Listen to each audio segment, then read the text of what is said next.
سهرت الليالي في المليح فذكركم ربيع لقلبي والغذاء من العمر، ولم أنس مدحي للشيوخ وإنهم أرادوا لذلي أغرموني بالصخر.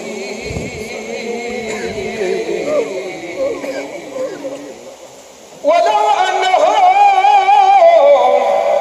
أنهم أيضا وحق هواهم وما منهم لاغيت في اليسر والعسر، أضاءه دمي من غير ذنب ومهجتي صبروها وقلبي قلبوه على الجبر.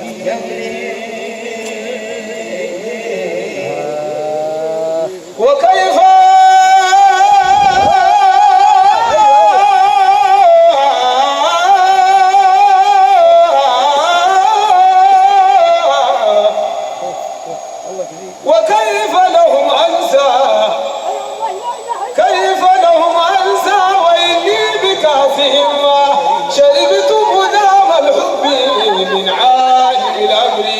وغبت بهم عني فلم أدري من أنا وما عالم المحسوس والغيب من سكري.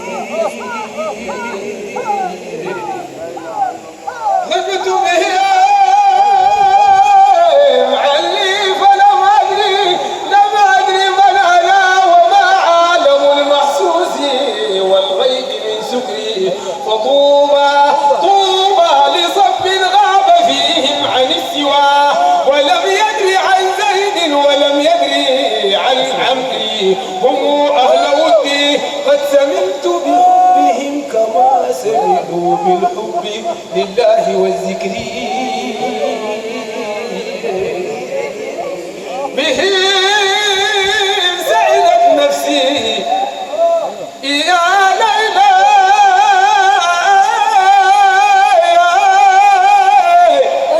بهم سعدت نفسي ولا طمح الهنا كما بعدت عما يشير وما يدري. إذا مر يوما ذكرهم عبر خاطري تذكرت قول الله ربي والعصر.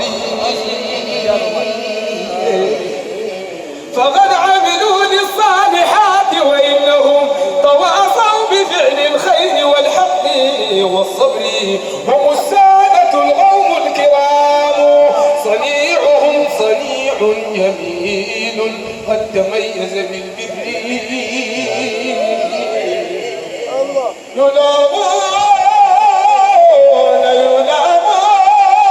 من قد أمهم غاصدا لهم لقاء محبين قد تميز بالبشر.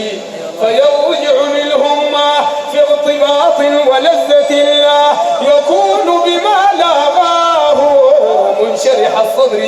لياليهم بالذكر عاطرة الشذا تظنهم الراؤون في ليلة الغدر. يقيمون كل الليل في ذكر ربهم وقد يوصلون الليل في الذكر بالفجر. هم الراكعون الساجدون فديتهم إذا غرقوا القرآن أدمعهم تجري. يؤمهم المقدام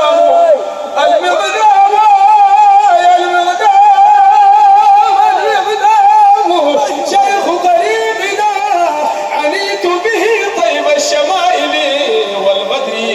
إمام وقطب ذكره شاع في الورى مناقبه جلت عن العد والحصر.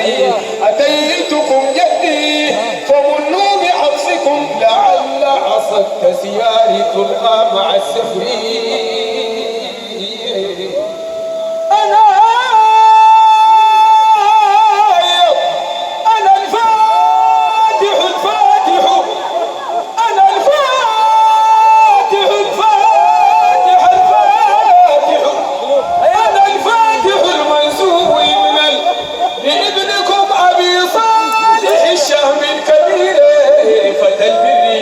سألتك يا مولاي